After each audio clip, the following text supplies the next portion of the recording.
दोस्तों मैं हूं आदिल खान आज़ाद। आज है 14 अप्रैल 2025। आप देख रहे हैं आज़ाद बोल इंडिया पर मिडिल ईस्ट मॉर्निंग न्यूज़। इस शो में आज आपको दिखाएंगे ईरान के सामने अमेरिका की टोन हुई नर्म, नया न्यूक्लियर डील ड्राफ्ट आया सामने, लेकिन ईरान को बड़ी वार्निंग भी दी। आयतुल्ला खामनेई ने फौज के कमांडर से किया खिताब, कहा ईरान की तरक्की दुश्मनों को परेशान कर रही, आप और ताकत बढ़ाइए। यमन की हुथीज ने इसराइल पर बरसाई मिसाइलें, ड्रोन से भी किया हमला, तस्वीरें आई सामने। हमास का नया बयान, सीज फायर नहीं करना चाह रहा नेतन्याहू, उधर रफा में मचा कोहराम। बेटे के लिए बेंजामिन नेतन्याहू ने मैक्रोन को सुनाई खरी खोटी, कहा आज़ाद फ़लस्तीन हमारे वजूद के लिए खतरा, ऐसा नहीं होने देंगे। तुर्की से मोरक्को तक गजा के लिए उठी आवाज, सड़कों पर उतरे लाखों लोग। और सऊदी अरब और अमेरिका के बीच जल्द हो सकता है न्यूक्लियर डील का ऐलान, सऊदी की ताकत बढ़ाएंगे किंग सलमान। सवाल खैर, पहली खबर ईरान की जीत की तरफ बढ़े एक और कदम की और अमेरिका की पीठ झुकाने से रिलेटेड है। कल तक अमेरिका कहता था कि ईरान को अपना न्यूक्लियर प्रोग्राम बंद करना पड़ेगा, लेकिन आज सुर बदल गए। बदले तो कल सुनाम आज रहे, रात में ये सुर हमें सुनाई दिए। एक ही मुलाकात में टोन बदल गई बिग डैडी की। अमेरिका ने ईरान को एक नया न्यूक्लियर डील का ड्राफ्ट दिया है। न्यूक्लियर प्रोग्राम बंद नहीं होगा कहा गया, बस शर्तें लगेंगी। खबर यह है कि ओमान में परसों ईरान और अमेरिका के दरमियान हुई गुफ्तगू के दौरान यूनाइटेड स्टेट्स यानी अमेरिका के middle east envoy Steve Witkoff ने ईरान को एक ऐसा ड्राफ्ट पेश किया था जिसमें ईरान से न्यूक्लियर प्रोग्राम पूरी तरह बंद करने का मुतालबा नहीं किया गया है। पहले तो यही खबर थी पूरी तरह प्रोग्राम बंद करो, अब एक रिपोर्ट ये कह रही है कि पूरी तरह मुतालबा बंद करने का किया ही नहीं गया है। लंदन में बेस अमवाज न्यूज़ के मुताबिक एक सीनियर ईरानी सियासी सोर्स ने बताया है कि इस ड्राफ्ट में ना तो ईरान के प्रोग्राम को डिसमेंटल यानी कि ख़त्म करने का जिक्र था और बातचीत फेल होने की सूरत में ना ही किसी मिलिट्री एक्शन की धमकी थी। इससे पहले अमेरिका की मीडिया में रिपोर्ट्स आई थी कि ईरान ने अपने ऊपर लगी पाबंदियों में राहत देने के बदले अपने न्यूक्लियर प्रोग्राम पर कुछ रिस्ट्रिक्शंस लगाने की ऑफर दी है। ईरान ने कहा थोड़ी पाबंदियां आप हमारे प्रोग्राम पे लगा दो, लेकिन जो हमारी इकनॉमी पर हैं पाबंदियां वो हटाओ ताकि हमारी इकनॉमी बूम करे। ये दावा अमेरिकी रिपोर्ट्स में किया गया था, लेकिन ईरान सिविल यूज़ के लिए न्यूक्लियर प्लांट्स को चलाने की इजाज़त चाहता है। ये नया ड्राफ्ट उसी डायरेक्शन में मुहतात लेकिन कंस्ट्रक्टिव कदम माना जा रहा है। यानी खबर ये भी है कि कुछ कुर्बानी ईरान भी देने को तैयार है और मुल्क को पटरी पर लाने के लिए, उसकी मईशत सुधारने के लिए, अपने नौजवानों के लिए काम करने के लिए अगर कुछ कुर्बानी देनी भी पड़े तो गलत क्या है? सब दे रहे, ईरान दे तो गलत क्या है? पहली खबर बात बनने से जुड़ी थी और दूसरी खबर जुड़ी है बात बिगड़ने पर एक्शन की धमकी से। वो तो एक मीडिया हाउस का दावा था कि ईरानी सोर्स ने बताया, लेकिन ये तो सीधी धमकी है। अगर बात नहीं बनी तो एक्शन होगा डीप और बिग, गहरा और बड़ा। ये यूएस डिफेंस सेक्रेटरी ने कहा है। अमेरिका ने एक बार फिर डिप्लोमेटिक सॉल्यूशन को तरजीह देने की बात की है ईरान के साथ, लेकिन ये साफ कह दिया है कि अगर ईरान ने न्यूक्लियर वेपन बनाने की कोशिश भी की या कोशिश जारी रखी तो मिलिट्री एक्शन होगा। तय है, ये उनका डायलॉग है, वो भी डीप एंड बिग, बड़ा और गहरा। यूएस डिफेंस सेक्रेटरी या अमेरिका के डिफेंस मिनिस्टर पीट हेग्सेथ ने ओमान में शुरू हुई इनडायरेक्ट बातचीत को प्रोडक्टिव यानी यूँ समझिए फ्रूटफुल, फलदायक लेकिन ज़रूरी बताया। उन्होंने इस बातचीत को अच्छा कदम बताते हुए वार्निंग भी दे डाली। कहा कि अगर ईरान ने बात नहीं मानी अमेरिका की तो अमेरिका तैयार है मिलिट्री लेवल पर रिस्पॉन्ड करने के लिए। ओमान में हो रही या हुई इन पहली गुफ्तगू का पैच। ओमान में हुई इस पहली मीटिंग का फोकस है ईरान के न्यूक्लियर प्रोग्राम को रोकना। अभी फिर ये होगी नेक्स्ट सैटरडे। बिना किसी फुल ब्लोन कॉन्फ्लिक्ट के ईरान के न्यूक्लियर प्रोग्राम को रोकना चाहता है अमेरिका, लेकिन बात बिगड़ने की सूरत में अमेरिका वही कह रहा है कि फिर बॉम्बिंग के लिए तैयार रहना। यानी प्रेशर अब भी अमेरिका की तरफ से ईरान पर बनाया जा रहा है। हालांकि दोनों फरीक से ये कहा गया कि बातचीत अच्छी हुई है। देखते हैं अब आगे क्या होता है। अब बात आयतुल्ला खामनेई की। उन्होंने अपनी आर्म फोर्सेस से खिताब करते हुए कहा है कि ईरान की तरक्की दुश्मनों को हैरान कर रही है, परेशान कर रही है। ईरान के leader ayatollah Syed Ali Khamenei ने आर्म फोर्सेस के कमांडर से मुलाकात में कहा कि ईरान के फौजियों का काम सिर्फ जंग नहीं, कौम की हिफाजत भी है, एक शील्ड, एक ढाल और एक शेल्टर के तौर पर, यानी एक आसरे के तौर पर। खामनेई साहब ने कहा कि ईरान की तरक्की ने दुश्मनों को परेशान करके रख दिया है। उन्होंने जोर दिया कि फौजियों को हार्डवेयर और सॉफ्टवेयर दोनों फील्ड्स में अपनी तैयारी बरकरार रखनी होगी। मतलब जो एक साइबर वॉर है वो, और फिर हथियारों की वॉर, हार्डवेयर, इन सब में अपने आप को पक्का रखना और ज़्यादा मजबूत करो, तैयार रहो, बिल्कुल, ये कहा है खामनेई साहब ने। साथ ही उन्होंने ये भी कहा कि माना कि मुल्क के कुछ इकनॉमिक मसाइल हैं जो हल हो जाने चाहिए, लेकिन आज़ाद और ख़ुद मुख्तार मुस्लिम स्टेट के अज़्म दुश्मनों को सबसे ज़्यादा सताता है। एक आज़ाद मुस्लिम रियासत का अज़्म दुश्मनों को सबसे ज़्यादा सताता है। ये मिस्टर खामनेई के लफ्ज़ थे। और अब खबर लाइव। यमन की हूतीज़ ने एक बार फिर से हमला किया है, और ये मैंने तमाम अखबारों में पढ़ा तो कुछ ज़्यादा क्लियर इसमें था। द टाइम्स ऑफ इज़राइल में IDF ने कहा है कि हूतीज़ ने मिसाइल दागी, लेकिन हमने उसे इंटरसेप्ट कर लिया। उसके शार्पनेस उस मिसाइल के वेस्ट बैंक में जाकर गिरे हैं। याह्या सारी ने जो कहा है मैं आपको अभी बताऊंगा, लेकिन ये कहा गया और ये बताया गया तेल अवीव से लेकर जेरूसलम तक हर तरफ पों पों ढों ढों सायरन बनने लगे, लोग भागे भागे भागे, शेल्टर्स में जाकर छुपकर उन्होंने अपनी जान बचाई, जब तक ये क्लियर नहीं कर दिया गया कि भैया हमने मिसाइल गिरा लिए।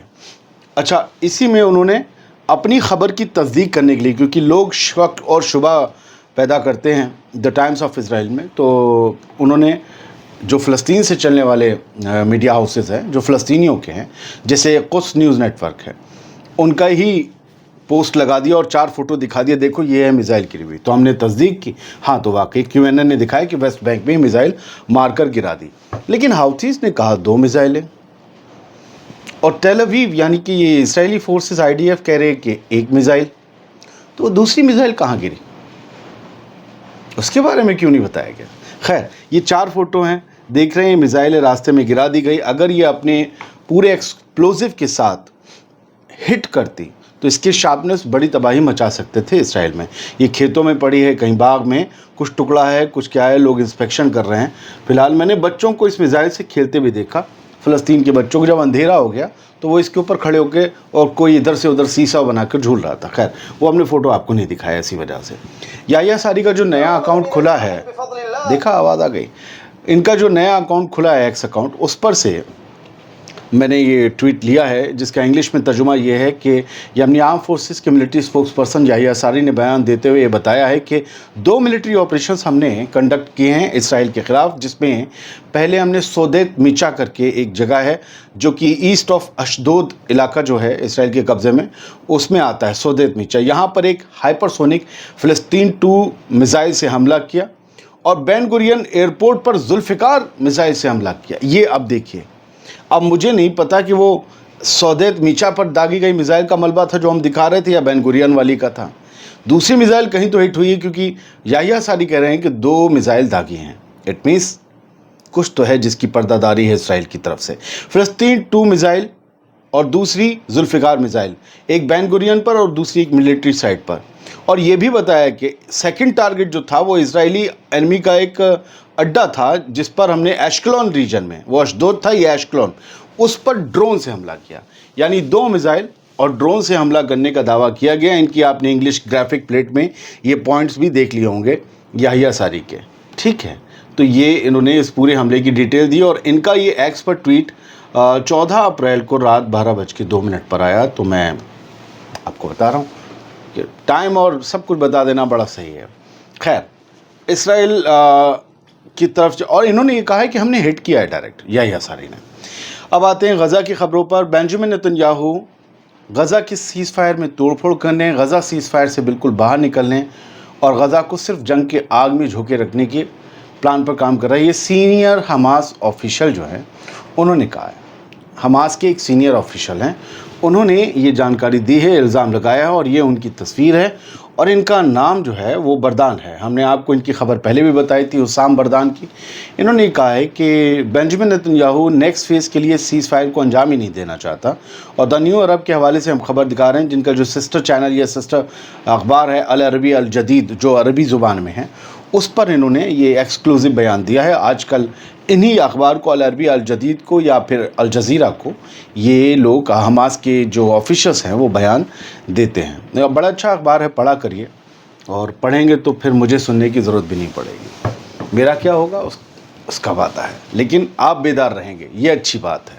اور اس کا کیا صدقہ ملے گا مجھے آپ جانتے ہیں, یہ صدقہ جاریہ. خیر, ایک ریئر فوٹو ہے, ذرا دیکھیے. یہ تل السلطان علاقہ ہے رفح کا, اور اس کی یہ حالت کی ہے آئی ڈی ایف نے. ہر ایک گھر صرف ایک بیچ میں بلڈنگ کو چھوڑ کر زمین دوز کر دی گئی ہے. ہر ایک گھر صرف ایک بیچ میں آپ کو دکھ رہا ہے, چاروں طرف ایسا لگ رہا ہے کہ کوئی زلزلہ آیا ہے, بس اسے چھو کر نہیں نکلا ہے. یہ رفح کا حال کر دیا ہے اسرائیلی ڈیفنس فورسز نے. زامر جو ہے, ایال زامر, ان کا آئی ڈی ایف کا چیف, اس نے ہوسٹیجز کی فیملی سے ملاقات کی پاس اوور پر, اور پاس اوور جو ان کا تہوار ہوتا ہے اس پر, اور یہ کہا کہ ہمارے ہوسٹیجز یا جو اسرائیل کے ہوسٹیجز ہیں انہیں صحیح سلامت واپس لانا سبھی کو, یہ ہماری آئی ڈی ایف کا سپریم ٹاسک ہے. اور بتائیے سپریم ٹاسک کتنا بڑا لفظ ہوتا ہے کہ اسے خود اسرائیلی اخبار نے انورٹڈ کاماز میں کر دیا ہے. سپریم ٹاسک کا مطلب یہ ہوتا ہے کہ جو کچھ بھی غزہ میں مشن چل رہا ہے وہ اسی ٹاسک کے لیے چل رہا ہے کہ ہوسٹیجز کو فوراً واپس لانا ہے کسی بھی قیمت پر. یعنی انہیں پانے کی بہت بڑی کوئی پلاننگ کے ساتھ ایک ایکشن چل رہا ہے. میں نے کل آپ کو خبر دکھائی تھی, یہ جو لڑکا ہے بنجامن نیتن یاہو کا, یائر نیتن یاہو, اس نے فرانس جیسے ایک بہت مضبوط بہت بڑے ملک کے پریسیڈنٹ کے ایمنل میکرون کے خلاف بڑے بھدے لفظوں کا استعمال کیا کل اپنے ایکس پوسٹ میں. اور کیوں کیا؟ کیونکہ انہوں نے کہا تھا کہ فرانس بہت جلدی فلسطین کو, الگ آزاد فلسطین کو منظوری دے سکتا ہے, اسے ریکگنائز کر سکتا ہے, اسے تسلیم کر سکتا ہے. اب مرچ لگنی تھی یا نیتن یاہو کے, تو وہ لگ گئی. اس نے پتہ ہے کیا لکھا تھا, اسکریو والا, جو میں نے آپ کو کہا تھا, میں نے آپ کو کل بتایا تھا کہ اسکریو یو کر کے لکھا تھا, یعنی بھاڑ میں جاؤ. اسکریو یو کا مطلب ہوتا ہے, اور دوسرا مطلب ہوتا ہے لعنت ہے. دونوں طریقے سے یوز ہوتا ہے. تو وہاں لعنت ہے الگ سے بھی لکھا تھا اس نے. تو اس کو لے کر بنجامن نیتن یاہو نے کہا تھا کہ میں اپنے بیٹے سے بہت محبت کرتا ہوں. اس نے ایکس پر پوسٹ کیا, بہت محبت کرتا ہوں, لیکن میں اس کی زبان سے اتفاق نہیں رکھتا. ہاں, لیکن ہمارے ملک میں جس طریقے سے ہر کسی کو بولنے کی آزادی ہے تو اسے بھی ہے. یہ بولنے کی آزادی کی بات کر رہا ہے نیتن یاہو.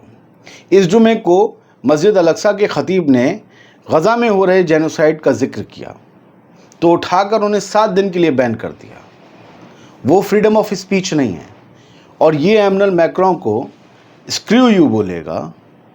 کیوں؟ کیونکہ وہ الگ فلسطین کی بات کر رہے ہیں, تو وہ صحیح ہے. نیتن یاہو نے ہیبریو ایکس میں کیا لکھا سنیے ذرا, بڑی اس میں خطرناک بات بھی ہے. اب میں اپنے بیٹے یائر سے پیار کرتا ہوں, وہ ایک سچا زائنی ہے جو ملک کے مستقبل کے لیے فکر مند ہے. ہر ایک شہری کی طرح اسے بھی اپنے جو پرسنل رائے ہے اسے رکھنے کا حق ہے. لیکن میں صدر میکرون کے ٹویٹ پر اس کا جو رویہ ہے, جو اس کا رسپانس ہے, اس کا آنسر ہے, اس کا طریقہ مجھے نامنظور ہے, جس میں فلسطینی اسٹیٹ کی جو ہے استھاپنا کی بات کی گئی تھی, اس کی اسٹیبلشمنٹ کی بات کی گئی تھی. اس ٹویٹ پر جو اس نے ریئیکٹ کیا ہے. اب اس کے بعد کیا کہتا ہے نیتن یاہو سنیے. لیکن نیتن یاہو نے کہا کہ میکرون ہماری زمین کے سینٹر میں ایک فلسطینی اسٹیٹ کے جس ویژن کو آگے بڑھانا جاری رکھے ہوئے ہیں وہ ایک خطرناک غلطی کر رہے ہیں, جس کی جو کہتے ہیں نا ایسپریشن جو ہے, یا یوں کہی کہ جو مہتواکانکشا ہے, وہ اسرائیل اسٹیٹ کے لیے ایک تباہی ہے. انہوں نے کہا کہ نہ تو حماس اور نہ ہی انٹرنیشنل لیول پر جو ریکگنیشن حاصل کیے ہوئے فلسطینی اتھارٹی ہے اس نے 7 اکتوبر کے لیے کوئی مذمت کی. نیتن یاہو نے اپنے بیٹے کی بات کو دہراتے ہوئے کہا وہی سب کہ جو فرانس اپنی کالونیز کو آزاد نہیں کروانا چاہتا ہے, وہ آزاد فلسطین, آزاد ریاست کی بات کر رہا ہے. اچھا, یہ موروکو کی, یہ ترکی کی تصویریں ہیں. ترکی میں ہزاروں ہزار لاکھوں لوگ سڑکوں پر اترے. آپ فوٹوز دیکھ رہے ہیں, میں ویڈیو نہیں دکھا رہا. اور یہ لوگ سڑکوں پر اتر کر غزہ کے لیے ان لوگوں نے آواز بلند کی.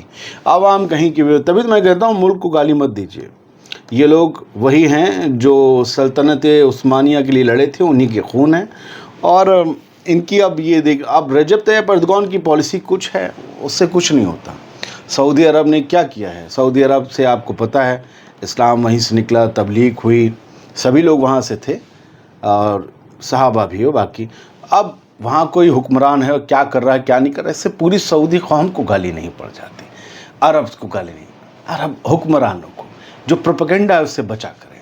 ہزاروں لوگوں نے موروکو کی دارالحکومت رباط میں بھی مارچ نکالا اور جو ہے اسرائیل سے نارملائزیشن کی مخالفت کی اور اسرائیل سے غزہ میں حالات نارمل کرنے کا مطالبہ کیا، اپیل کی۔ یہ ہزاروں لوگوں کی تصویر ہے، یہ موروکو کے رباط کی ہے۔ خیر میں آپ کو بتا دوں سعودی عرب اور امریکہ کے بیچ بات چیت تگڑی چل رہی ہے اور دونوں کے بیچ ایک نیوکلیئر ٹیکنالوجی ڈیل ہو سکتی ہے سویلین یوز کے لیے، جس میں بجلی بنانا، نیوکلیئر میٹیریل وغیرہ سے، اور چیزیں جو چاہے اسپتالوں میں یوز ہوتی ہوں اور بھی باقی جو بھی سویلین یوز ہے، عام لوگوں کے لیے یوز اگر جس نیوکلیئر ٹیکنالوجی کا ہوتا ہے اس کے لیے ایک بڑی ڈیل ہو سکتی ہے۔ اس کے لیے ایک بڑا معاہدہ سائن ہوگا اور اس معاہدے میں 100 سے زیادہ، میں نے جہاں تک پڑھا ہے وہ چیزوں پر، کلاس پر 123 نیوکلیئر ایگریمنٹ پر سعودی عربیہ سائن کرے گا امریکہ کے ساتھ، تاکہ وہ کبھی ہتھیار نہ بنا سکے، یہ بات طے کی جا سکے۔ بہت بہت شکریہ، سلامت رہیے، خوش رہیے۔